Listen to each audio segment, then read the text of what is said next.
Allez, bonjour à tous et bienvenue dans cette nouvelle vidéo où je vais vous présenter mon point de vue sur le marché crypto. Donc je vais faire une vidéo assez courte, je suis désolé pour les débutants, hein, ça va aller assez vite, je vais enchaîner les charts. C'est parti. Donc du coup sur le crypto bubble, donc en année, forcément c'est super haussier. Bonksol, Injective, TAO, Rune, AKT en leader, hein, avec le CAS aussi. En mois, les shitcoins. En semaine, enfin cette semaine, plutôt du rouge, et aujourd'hui on a du shitcoin. Donc shitcoin dont je vous avais parlé, je reviens sur cette charte là, je vous avais parlé précédemment dans les précédentes vidéos, donc un panier de 25 shitcoins or Dogecoin, Shiba et Bonk. Donc ici on voit quoi? On voit un triangle ascendant avec ici une zone pivot. Je vous avais clairement parlé de cette charte et je vous avais dit que quand on casserait fort. Donc ici on est au niveau des 7 trillions, on est au niveau des 7 milliards de dollars. Moi je vous avais dit que j'ai une target aux environs des 25 à 50 milliards de dollars sur ce panier de shitcoin. Ensuite, ici, on a quoi? On a la moyenne des 29 alts du top 100 du market cap. Donc c'est les alts en fait qui ont superformé à peu près aux alentours de 8 à 10 milliards de market cap lors du précédent cycle. Ici, on voit quoi en fait? On voit clairement les zones d'accumulation, ici, lors du précédent cycle. Un pullback sur le range et une expansion. Ici, on a fait un double top. Ensuite, le bear market, le range. On est sorti, on a fait un pullback sur la zone. Ici, on n'a pas transpercé les 0,382 comme je vous avais dit. Donc moi ici, j'ai refait des achats. Et maintenant, on est en expansion. Jusqu'où on va aller, ça pour l'instant, je ne sais pas. Pour l'instant, on voit clairement sur le RSI, sur le momentum, on n'a pas encore de divergence, on n'a rien du tout. On n'est pas extrêmement dans des hausses trop importantes, hein, comme on a pu avoir lors des précédents cycles. Donc pour l'instant, on n'a plus rien à faire ici. Voilà, on n'a rien à faire, donc on n'est pas dans des zones d'achat, on est dans rien du tout. On est en attente. Alors ça, c'est la dominance de la charte précédente que je vous ai montré. Et en fait, on voit quoi? On voit qu'ici, en fait, on est pour l'instant dans une zone neutre. Ici, on est en compression, donc là, dans ce mouvement. Et moi, je m'attends en fait à clairement une hausse et rejoindre le haut de ce canal. Enfin, le haut de cette borne plutôt. Le haut de cette borne qui nous indiquerait potentiellement un top du marché. Là, on a fait une hausse, vous voyez que c'était vers la fin, on a eu un top de marché. Ici, pareil, lors du précédent cycle, donc de janvier 2021 jusqu'à mai 2021, on a eu les alts qui ont superformé, et là, moi je m'attends à peu près à la même chose. Si jamais on descend, ça veut pas forcément dire qu'on va avoir un marché baissier. Ça peut être seulement BTC qui surperforme les alts. Ici, ça je vais pas vous en parler, ça c'est la dominance des stablecoins, donc ça c'est un petit peu inquiétant. Je vous en parle rapidement, donc en fait, moi je m'attendais pas à une baisse aussi violente de la dominance des stablecoins, ça vient aussi du fait que le market cap des stablecoins augmente pas tant que ça par rapport au précédent cycle, donc le précédent cycle c'était celui-ci, donc là on avait une grosse augmentation du market cap des stablecoins, ce qui permettait de ne pas forcément trop diminuer sur la dominance. Là, on éclate la dominance, clairement. Donc moi je m'attends ici, en fait, vu qu'on revient rebondir sur cette trendline long terme, et qu'on n'a jamais fait encore des creux plus bas que les précédents, il se pourrait qu'on le fasse, mais en tout cas, moi, c'est pas du tout ce que je voyais. Il se peut qu'en fait, moi, je m'attends surtout en fait à de la divergence, c'est-à-dire une montée comme ça de la dominance des stablecoins et une augmentation du total market cap, qui nous indiquerait bien sûr qu'en fait, l'argent qui fait monter le total market cap, notamment notamment des alts, provient pas des stablecoins, mais provient plutôt du BTC, un peu comme on avait eu lors du précédent cycle ici, avec des creux et des sommets ascendants, et une dominance en fait une dominance du BTC qui était fortement à la baisse pendant cette montée du total market cap. Je suis désolé si c'est pas très très clair pour certains, mais voilà, c'est peut-être pour les un peu plus avancés, je sais pas, mais en tout cas, c'est avec ce genre de chart qu'on peut faire de belles choses. Ici, alors très spéculatif, je vous donne rapidement mes targets au niveau du total market cap. Donc c'est les 6 trillions de dollars. Voilà, les 6 trillions de dollars par rapport à un regroupement d'informations que vous pouvez voir juste ici. Donc je vous donne mon plan, c'est à peu près d'ici fin mai. Voilà, c'est à peu près mes targets de temps. C'est très spéculatif ce que je vous donne. En tout cas, si on y arrive, c'est tant mieux pour moi. Hein. Et après, moi, c'est ça que je vois. Voilà, clairement. Une jolie baisse. Donc là, je reviens sur le plan que je vous avais donné précédemment. Donc moi, c'est à peu près ça que je vois. Pour l'instant. Voilà, c'est comme je dis, ça c'est très spéculatif. Ce n'est absolument pas une science certaine. Donc là, vous avez un canal logarithmique avec borne haute, borne basse, zone d'achat, zone de vente. Ici, on arrive en zone rouge, absolument plus des zones d'achat, hein, ce sont depuis un petit moment. Et ici, en fait, moi, je m'attends en fait à ce qu'on revienne, soit aux alentours des 100 000 $, ou sinon, si on transperce, mais je pense pas qu'on aille au-dessus des 150 000 $. Pareil, tout ça, c'est très spéculatif, c'est absolument pas sûr, mais bon, je voulais vous le partager. Et surtout, en fait, je voulais vous montrer quelque chose de très intéressant. Donc, c'est le P-Cycle. Si vous connaissez pas, je vous invite à vous renseigner. Je vais vous donner, en fait, un prolongement, en fait, du P-Cycle. Ici, je vous le donne. Hop. Voilà. Donc là, je vous mets le P-Cycle. Si vous savez pas ce que c'est le P-Cycle, c'est le croisement de la moyenne mobile 349 avec la 111. 349, c'est en blanc, et la 111, c'est en bleu ici, vous voyez là, en bleu. Donc en fait, c'est le croisement des deux qui nous donne le top du marché, le top du Bitcoin. Voilà. Donc on l'a fait en avril 2021, on l'a fait aussi le 17 décembre, enfin en décembre 2017. On l'a fait aussi en décembre 2013, et on l'a fait ici aussi en avril 2013. Et du coup, moi, je pense qu'on peut très bien le refaire aussi d'ici, un croisement d'ici mai 2024. Donc début 2024, mi-2024. À voir. Donc en fait, tout ce que j'ai fait, j'ai prolongé en fait cette moyenne mobile en me basant en fait sur le passé par rapport je vais pas rentrer dans les détails parce que sinon je pense que je vais vous perdre, c'est pas très intéressant. Donc du coup en fait j'ai tout simplement prolongé les moyennes mobiles, et je pense que si on continue comme ça, si jamais en fait on continue dans cette hausse comme ça, il se peut qu'on ait un top du Bitcoin qui puisse se faire en tout cas en mai, vers 11 mai 2024. Voilà. Alors ça c'est très théorique, mais bon, on se base sur l'analyse technique, hein. Donc on se base sur ce qui a marché dans le passé, peut marcher dans le futur. Ensuite, je vais vous parler de quoi? Je vais vous parler vite fait de la dominance ici de BTC.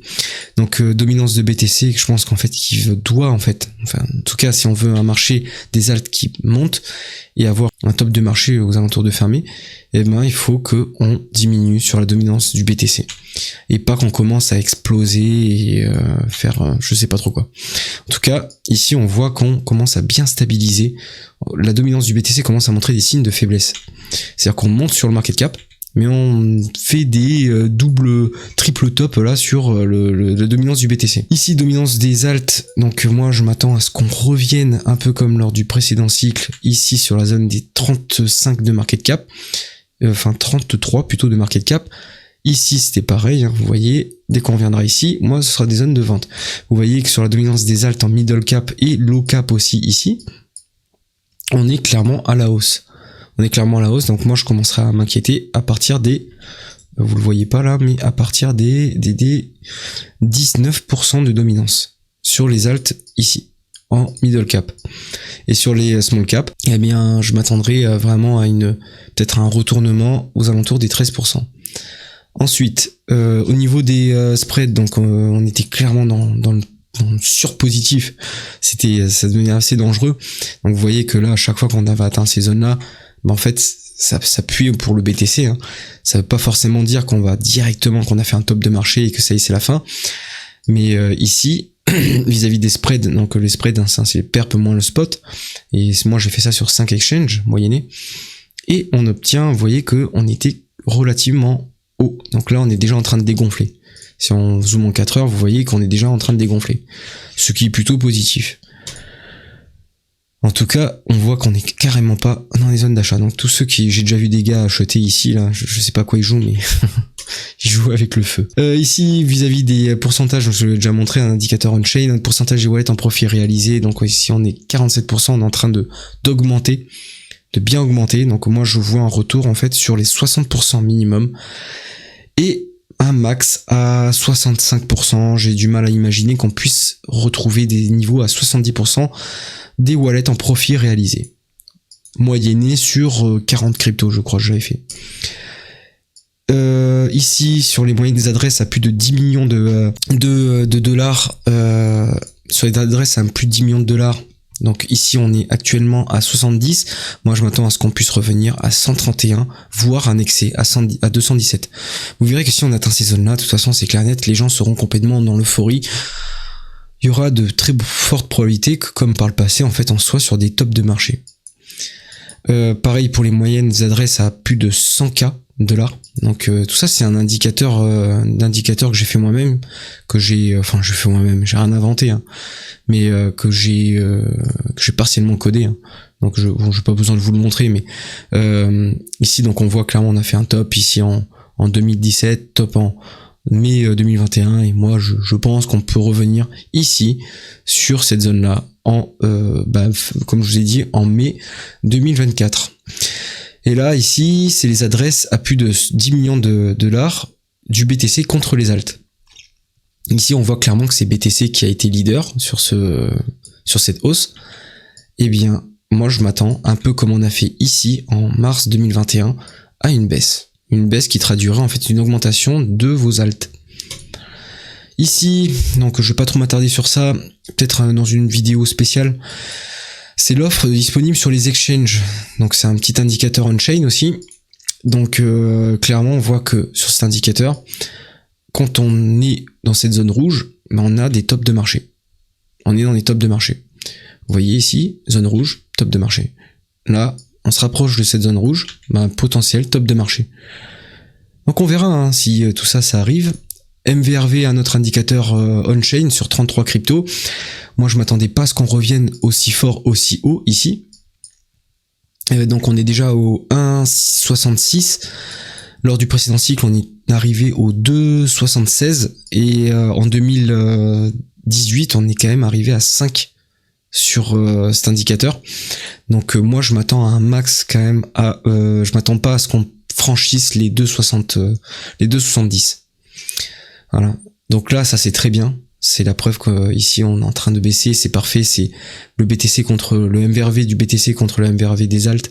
Enfin, ça reste dans des indicateurs on-chain un peu complexes, donc je vais pas m'attarder là-dessus. Ici, donc niveau macro, petit point. Merde, qu'est-ce que j'ai fait? Non, je vais pas vous montrer ça. Donc ici, alors ça c'est très très bien. Je vous avais déjà parlé de ça. En fait, ça c'est la bourse de manière globale. Donc en fait, aux États-Unis, Asie et Europe, avec aussi les BRICS. Donc ce qui permet aussi de savoir un petit peu où est-ce que va se diriger le marché crypto. Clairement, les actifs à risque, tout est un petit peu corrélé au niveau de la macro. Hein. Donc quand vous voyez la bourse qui monte, vous voyez aussi le marché crypto qui monte. Donc c'est intéressant de le regarder. Et donc en fait, ici, on voyait clairement que le marché crypto, en tout cas, était plutôt drivé par les États-Unis et aussi par l'Europe, mais absolument pas par l'Asie. Et les BRICS un petit peu mollasse, voilà, donc un peu flat. Ici, ce qui est bien, c'est que dernièrement, on voit que non seulement on a les États-Unis qui montent, on a aussi l'Asie ici qui commence à remontrer des signes de hausse. Voilà, par le break de cette trendline. Et on a aussi l'Europe qui est toujours, qui est dans le game, donc c'est très très bien. Et moi j'ai fait un petit indicateur maison dont je vous avais déjà parlé, qui regroupe un petit peu tout ça. Et en fait, on voit que c'est très corrélé par rapport au marché crypto. Vous regardez, vous superposez là, et vous verrez qu'en fait, c'est la macro qui lead clairement le marché crypto. Et c'est pas le marché crypto qui fait ses propres bails là, à faire ses propres machins tout seul. Non. C'est pas comme ça que ça fonctionne. Et là, ici, on voit clairement, par exemple, si je vous fais un résumé, ici, vous voyez la hausse sur cet indicateur, enfin, sur cet indice plutôt, et la hausse sur le marché crypto. Ici, pareil, baisse, hausse. Alors là, c'est pas tout à fait corrélé, donc là, on a une hausse avant crash Covid.